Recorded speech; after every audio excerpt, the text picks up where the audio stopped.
दोस्तों, कल हमने सौरव दास की लीगल टीम की कुंडली खंगाली। आज हम पूरे कॉकरोच नेटवर्क को दाना पानी देने वाले व्यक्ति की बात करेंगे। एक हिंट दूं, अपनी स्क्रीन पर ये ट्वीट देखिए।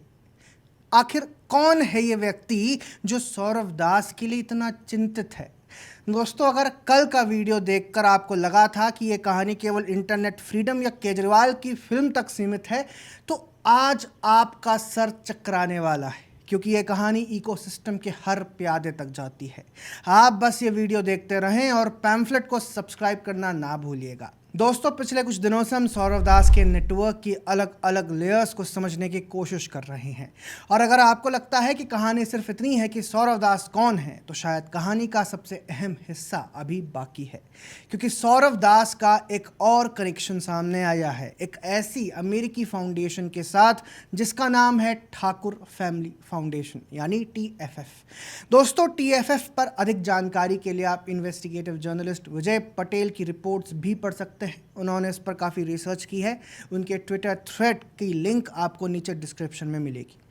TFF के 2024 ग्रांट रिकॉर्ड्स के मुताबिक सौरव दास को $8,000 का ग्रांट मिला था, और ग्रांट कैटेगरी सिविल लिबर्टीज में बताई गई है।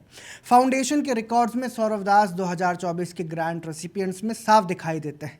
अब सौरव दास को पैसा देने वाली यह संस्था है कौन, और इस संस्था की अपनी कहानी क्या है? और इस सवाल का जवाब हमें लेकर जाता है एक ऐसे व्यक्ति के पास जिसका नाम है दिनेश ठाकुर। दिनेश ठाकुर की कहानी समझने के लिए हमें करीब 2 दशक पीछे जाना पड़ेगा। ठाकुर फार्मास्यूटिकल इंडस्ट्री में काम कर चुके हैं। उन्होंने ब्रिस्टल मायर्स स्क्विब में काम किया और 2003 में रैनबैक्सी लेबोरेटरीज से जुड़े। रैनबैक्सी में वे रिसर्च, इंफॉर्मेशन और पोर्टफोलियो मैनेजमेंट से जुड़े पद पर थे। उनके अपने अकाउंट के मुताबिक इसी दौरान उन्होंने कंपनी में ड्रग डेटा फॉल्सिफिकेशन और मैन्युफैक्चरिंग प्रैक्टिसेस से जुड़ी गड़बड़ियां देखी। उन्होंने साल 2005 में रैनबैक्सी छोड़ी और इसके बाद US अथॉरिटीज़ के साथ मिलकर इस मामले को आगे बढ़ाया।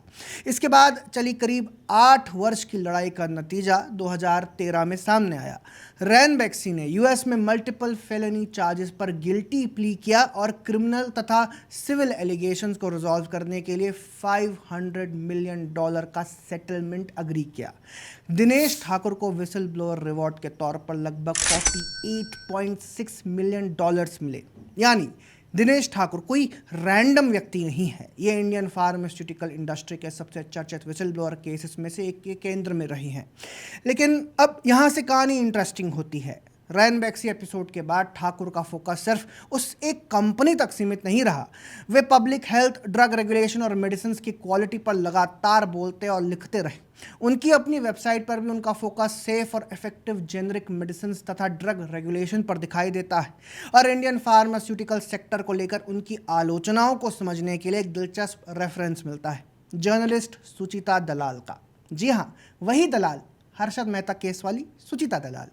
2014 में दलाल ने रैनबैक्सी विसल ब्लोअर केस और उसके बाद इंडिया में विसल ब्लोइंग पर लिखा था। उन्होंने इस बात को भी दर्ज किया कि ठाकुर को $48 मिलियन मिलने के बाद इंडियन विसल ब्लोइंग पर इसका बड़ा असर पड़ा।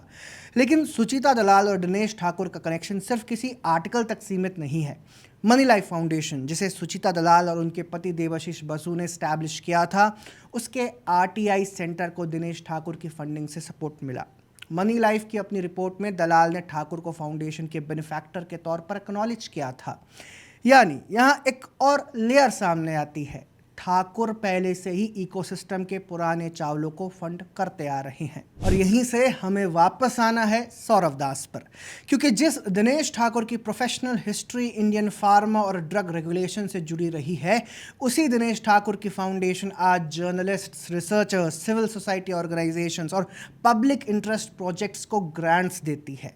TFF खुद अपनी वेबसाइट पर पब्लिक हेल्थ, सिविल लिबर्टीज और राइट टू इंफॉर्मेशन जैसे फोकस एरियाज बताता है और अपने फंडेड प्रोजेक्ट्स का डेटाबेस भी मेंटेन करता है। और अब जरा इस लिस्ट को देखें। इस फंडिंग इकोसिस्टम में सिर्फ सौरव व्यास और सुचिता दलाल नहीं है, बल्कि आधे से ज़्यादा इकोसिस्टम समाया हुआ है। इस लिस्ट में सोनिया गांधी के चहेते और एनएसी मेंबर हर्ष मंदर का नाम सामने आता है, जिनके एनजीओ को 2019 से 2022 के बीच ठाकुर फैमिली फाउंडेशन से करीब 60 लाख की फॉरेन फंडिंग मिली थी। इसके बाद नाम आता है फाउंडेशन फॉर इंडिपेंडेंट जर्नलिज्म का। ये दरअसल प्रोपेगेंडा पोर्टल द वायर की पब्लिशिंग कंपनी है, वही वायर जिससे आरफा खानम शेरवानी अपना प्रोपेगेंडा फैलाती हैं। ठाकुर फैमिली फाउंडेशन के ग्रांट रिकॉर्ड्स में इस ऑर्गेनाइजेशन को $61,000 का ग्रांट दिखाया गया है। स्क्रीन पर देखिए, आरफा जी द वायर पर दिनेश ठाकुर का बाकायदा इंटरव्यू ले रही हैं। एक और वायर एसोसिएटेड नाम प्रियंका पुला को 2020-21 में टीएफएफ से करीब 21.3 लाख रुपए की फंडिंग मिली थी। और ध्यान रहे, पुला वही है जिनका नाम भारत बायोटेक वैक्सीन से जुड़े डिफेमेशन केस में भी आया था।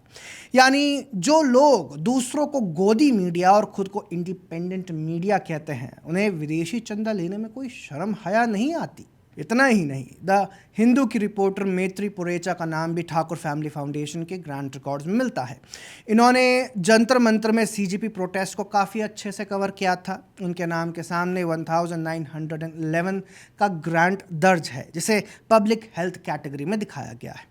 यानी यहाँ बात सिर्फ किसी एक मीडिया ऑर्गेनाइजेशन की नहीं रह जाती, इंडिविजुअल जर्नलिस्ट तक भी ये फंडिंग पहुंचती दिखाई देती है। और फिर आता है न्यूज़ लॉन्ड्री का नाम। जी हाँ, वही न्यूज़ लॉन्ड्री जिसके लिबरल पत्रकार चाइल्ड रेप को कैजुअली नॉर्मलाइज करते हैं।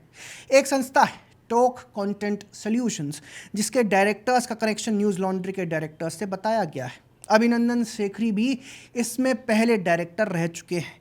इसे भी टीएफएफ से ग्रांट मिल चुका है। क्या यहाँ पर एक प्रॉक्सी कंपनी का इस्तेमाल करके विदेशी फंडिंग ली जा रही है? इसका जवाब न्यूज़ लॉन्ड्री को जरूर देना चाहिए। इसके बाद नाम मोहम्मद जुबैर के ऑल्ट न्यूज़ का है। इन्हें टीएफएफ से संस्था के तौर पर नहीं, बल्कि इनके कर्मचारियों को ग्रांट्स मिले हैं। उदाहरण के लिए सुमैया शेख कोविड के दौरान ये ऑल्ट न्यूज़ साइंस की एडिटर रह चुकी हैं। टीएफएफ के पब्लिक ग्रांट रिकॉर्ड्स में इनके नाम पर अलग अलग एंट्रीज दिखाई देती है। एक में 35,000, दूसरे में $23,000। इसी लिस्ट में सरफरोश सतानी का नाम भी शामिल है।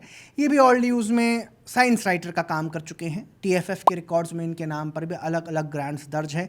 एक जगह 12,000, दूसरी जगह $4,668, और ये ग्रांट्स भी पब्लिक हेल्थ कैटेगरी में दर्ज हैं।